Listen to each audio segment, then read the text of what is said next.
ഇന്നൊരു നല്ല ചെമ്മീൻ ഫ്രൈ ആവട്ടെ, ഉണ്ടാക്കുന്ന കാണാം.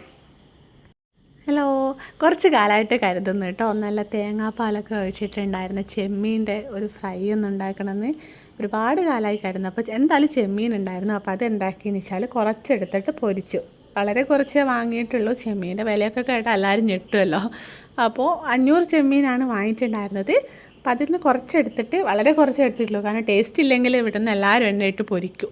അപ്പോൾ എന്തായാലും ഞാൻ ഉണ്ടാക്കുന്നതിനും ടേസ്റ്റ് ഉണ്ടാവുമെന്ന് അറിയാം, എന്നാലും ഞാൻ ജസ്റ്റ് ഒന്ന് പറഞ്ഞതേ ഉള്ളൂ. അപ്പോൾ കുറച്ച് ചെമ്മീൻ എടുത്ത് പൊരിച്ച് വെച്ചിട്ടുണ്ട്. പിന്നെ അതിലേക്ക് ഉള്ളി ചെറുതായിട്ട് അരിഞ്ഞു, പിന്നെ ഒരു 2 പച്ചമുളക്, പിന്നെ കറിവേപ്പില, കുറച്ച് ഉപ്പൊക്കെ ഇട്ടിട്ട് വെളിച്ചെണ്ണയിൽ കുറച്ച് നന്നായിട്ടൊന്ന് വാട്ടിയെടുത്തു കേട്ടോ. അതിന് ശേഷം മഞ്ഞൾപ്പൊടി, മുളക് പൊടി, ഗരം മസാല, കുരുമുളക് പൊടി ആവശ്യത്തിന് ചേർത്തിട്ട് അതും നന്നായിട്ട് ഇളക്കി.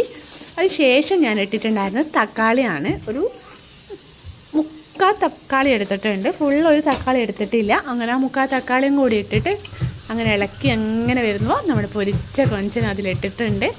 അതിന് 1-2 നമ്മുടെ വായിലേക്ക് പോകുമല്ലോ, സ്വാഭാവികം. ബാക്കിയുള്ളത് അതിലേക്ക് ഇട്ടിട്ടുണ്ട്. പിന്നെ കുറച്ച് ഫസ്റ്റ് തേങ്ങാപ്പാലല്ല കേട്ടോ, രണ്ടാമതുള്ള തേങ്ങാപ്പാലാണ് ഒഴിച്ചത്. അത് ഒഴിച്ചിട്ട് കുറച്ച് നേരം വറ്റാൻ വേണ്ടി വെച്ചിട്ടുണ്ട്. കാരണം തേങ്ങാപ്പാൽ കിടന്ന് അതൊന്ന് കുറച്ച് വറ്റട്ടെ.